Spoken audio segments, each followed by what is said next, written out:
CP Singh और आज हम क्लास 9th की सब्जेक्ट मैथ एक्सरसाइज 8.1 के क्वेश्चन नंबर 7 को सॉल्व करेंगे। इस क्वेश्चन में जो गिवन है उसे एक बार क्वेश्चन को रीड कर लेते हैं। ABCD जो रोम्बस, हमें इस क्वेश्चन में एक रोम्बस गिवन है, दैट इज द ABCD।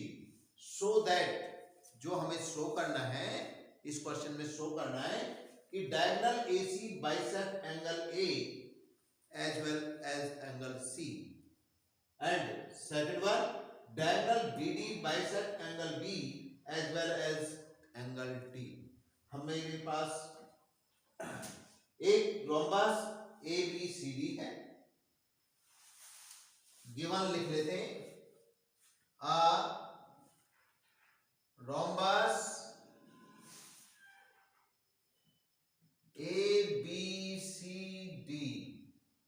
इन विच, और क्या गिवन है, अगर रोम्बस है ये तो all sides also will be equal, इसकी सारी साइड भी इक्वल होंगी, because it is the property of rhombus. ये रोम्बस की प्रॉपर्टी है, अगर कोई रोम्बस है तो उसकी all four sides will be equal, उसकी सभी चार साइड इक्वल होंगी। AB इक्वल BC होगा, BC इक्वल CD होगा, CD इक्वल AD होगा। अंडरस्टूड? ये तो गिवन था। अब जो शो करना है वो लिख लेते हैं हम। डायगोनल AC, ये जो डायगोनल है AC,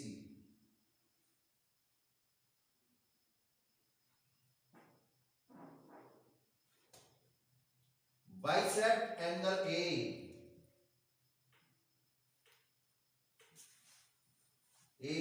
as well as angle C।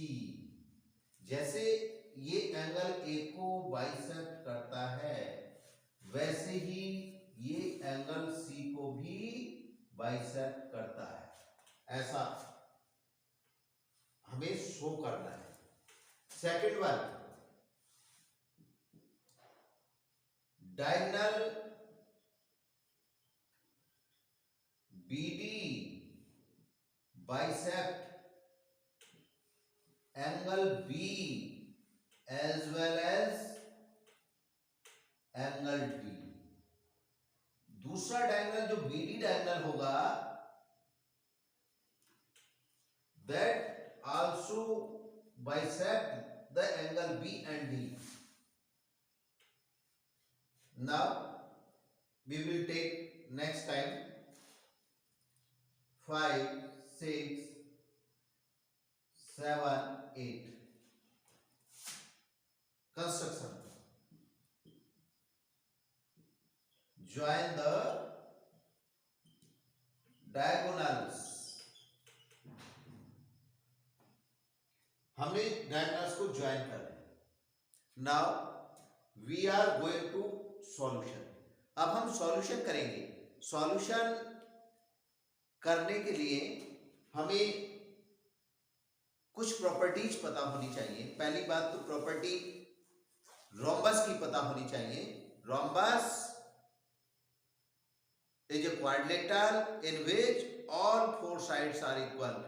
Rhombus एक ऐसा क्वाड्रिलेटरल होता है जिसकी सभी चारों साइड इक्वल होती हैं।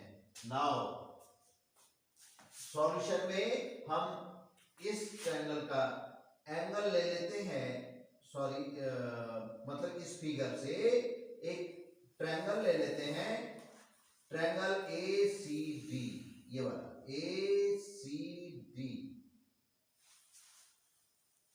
ये हमने यहां पे ले लिया ACD। ये एंगल है इसमें 1 और ये एंगल है 4।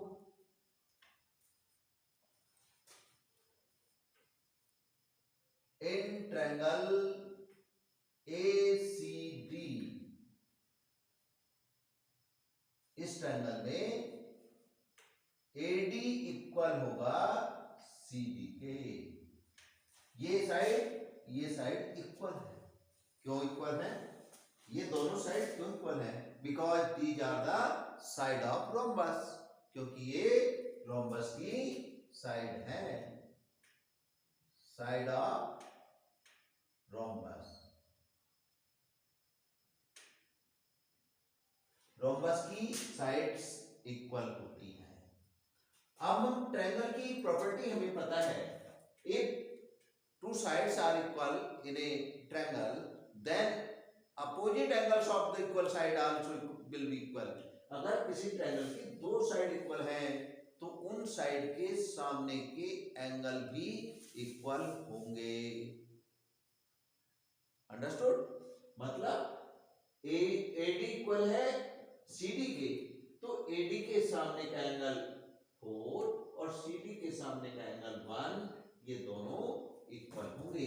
इसके सामने का एंगल ये और इसके सामने का एंगल ये, दोनों आपस में इक्वल होंगे। We can say that angle opposite to AD equal होगा angle opposite to CD, because angles opposite to equal sides are equal. Equal side के सामने के एंगल भी इक्वल होते हैं, तो AD के सामने का एंगल 4 और CD के सामने का एंगल 1, बोथ आर इक्वल। ये दोनों एंगल इक्वल होंगे। Equation number 1। अंडरस्टूड? अब दूसरी बात, अब हम दो साइड ले रहे हैं, हम AD और BC। AD एंड BC हमने दो साइड ले ली। AD पैरेलल है BC के। AD BC के पैरेलल क्यों है? Because these are the opposite side of rhombus. Rhombus की अपोजिट साइड है और रोम्बस की अपोजिट साइड पैरेलल होती है, because rhombus is also a parallelogram. Parallelogram की प्रॉपर्टी से रोम्बस की अपोजिट साइड पैरेलल होती है। And AC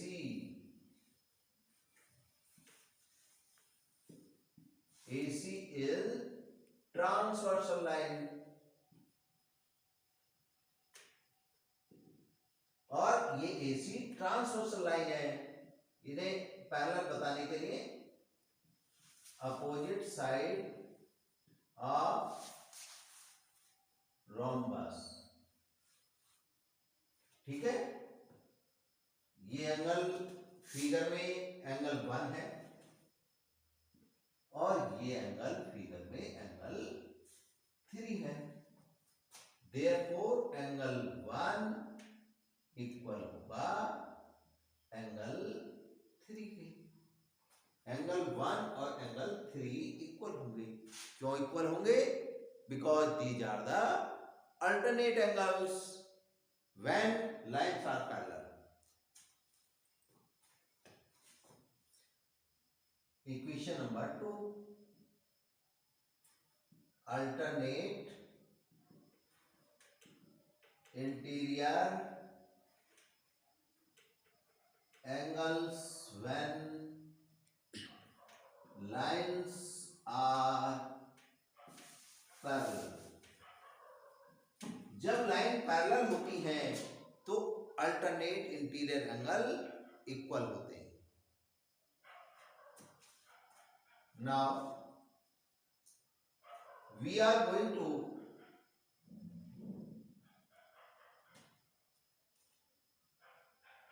triangle ABC। in triangle ABC, AB equal side equal होगी इस साइड के। क्यों इक्वल होगी? Because these are the sides of rhombus.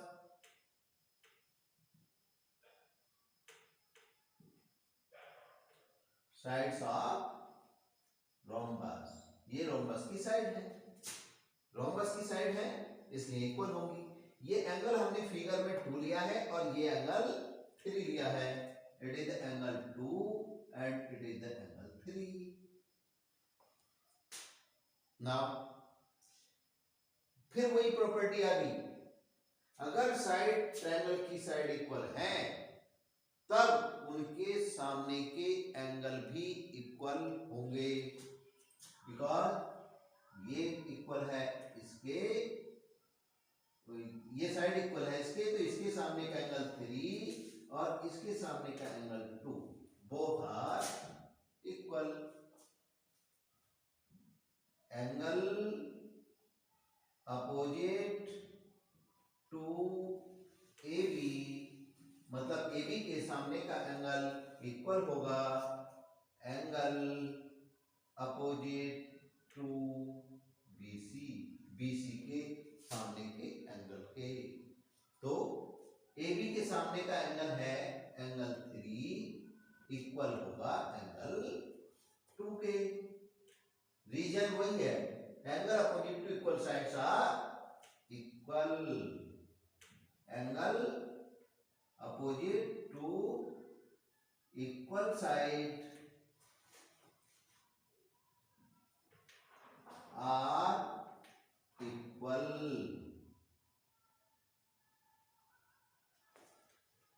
Equal side के सामने के एंगल इक्वल होते हैं। It is the equation number 3 from equation first, second and third. हमें प्रूव करना था एंगल 1 इक्वल है एंगल 2 के, तो एंगल 1 इक्वल किसके है? एंगल 4 के। एंगल 1 किसके इक्वल है? एंगल 3 के।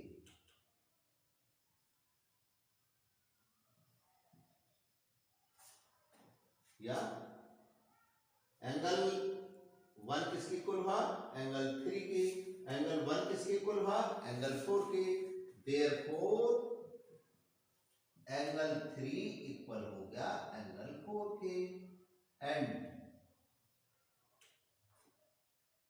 एंगल 1 इक्वल है एंगल 3 के, ये। एंड एंगल 3 इक्वल है एंगल 2 के। देयरफॉर एंगल 1 इक्वल हो गया एंगल 2 के। अब फिगर में देखिए, एंगल 1 इक्वल आ गया एंगल 2 के, एंगल 3 इक्वल आ गया एंगल 4 के। ये किसने इक्वल किया? किसने बांटा इन इक्वल पार्ट्स में? AC ने। Now we can say that, now we can से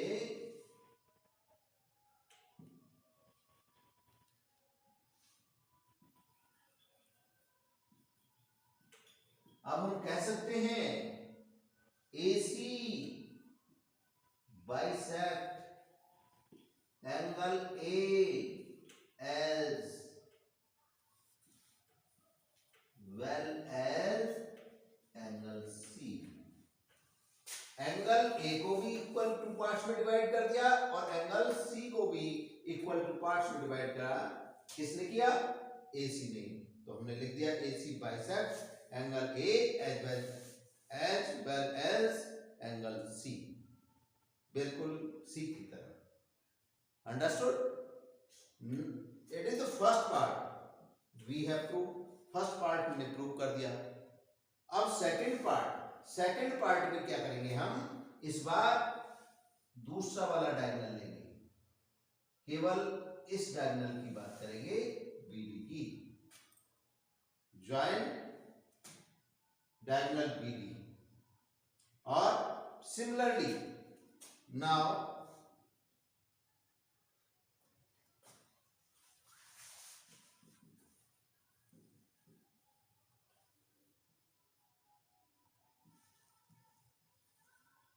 similarly we can prove that, इसी तरह से हम प्रूव कर सकते हैं। हमें पहले क्या करना है, in triangle A B D, हमने ये ट्रायंगल ले लिया, इसमें हमें पता है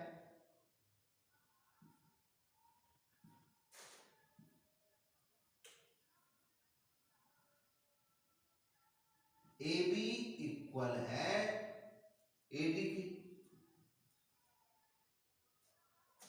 ये साइड इसकी इक्वल है। अगर ये इक्वल है तो इनके सामने के एंगल भी इक्वल होंगे। देयरफॉर एंगल 5 इक्वल होगा एंगल 8 के। Angle opposite to equal side reason वही रहेगा, angle opposite to equal sides are equal. यहां पर हम इसे इक्वेशन नंबर 4 ले लेते हैं, एंड इन ट्रायंगल BCD, अब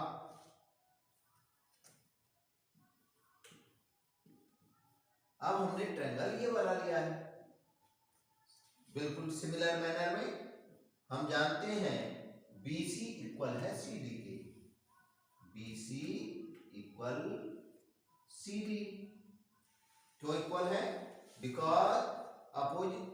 बिकॉज साइड्स ऑफ रोम्बस की साइड इक्वल होती हैं, तो BC के सामने का एंगल और CD के सामने का एंगल दोनों इक्वल होंगे, because angle opposite to equal side are equal.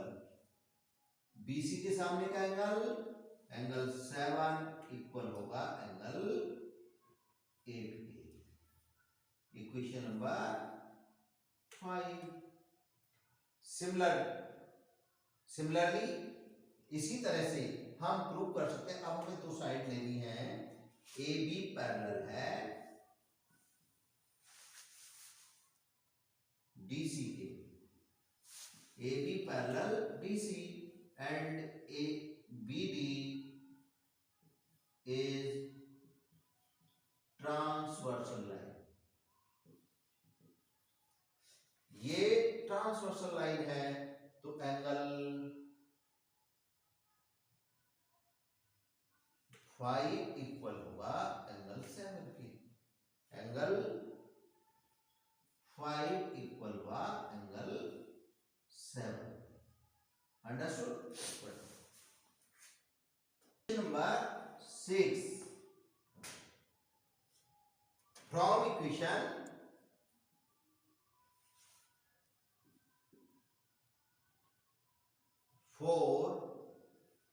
Equation 5 and equation 6, हमने 3 इक्वेशन है। हमें पता है एंगल 5 इक्वल है एंगल 8 की, and angle 8 is also equal to angle 7।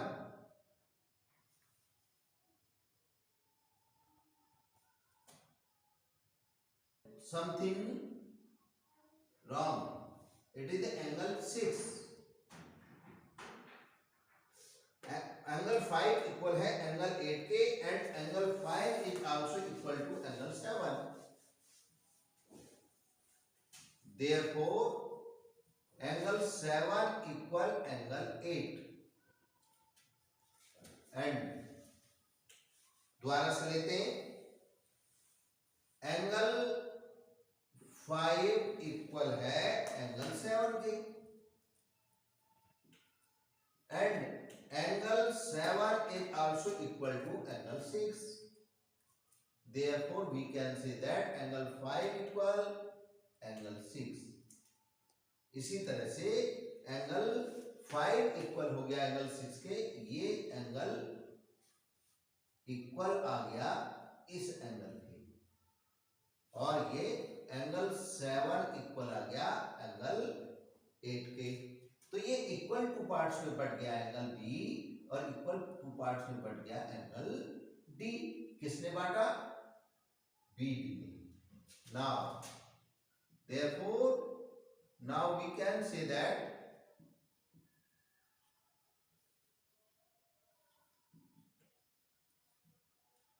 diagonal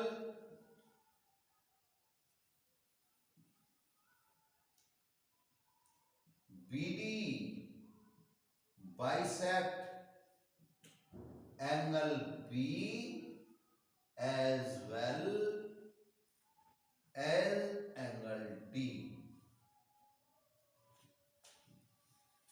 इस तरह से ये क्वेश्चन कंप्लीट हो गया, क्योंकि हमने प्रूव कर दिया।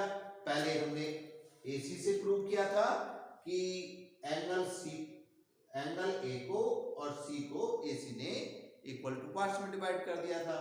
उसी तरह से हमने अभी प्रूव किया कि BD ने एंगल B को और D को इक्वल टू पार्ट्स में डिवाइड कर दिया। अगर आप, उम्मीद है आपको समझ में आ गया होगा। अगर समझ में आने में कहीं कोई आपको दिक्कत परेशानी हो तो आप कमेंट करके लिख सकते हैं, हम दोबारा से इसकी एक्सप्लेनेशन कर देंगे। और अगर आपको समझ में आया है तो हमारे चैनल को सब्सक्राइब कीजिए और शेयर कीजिए।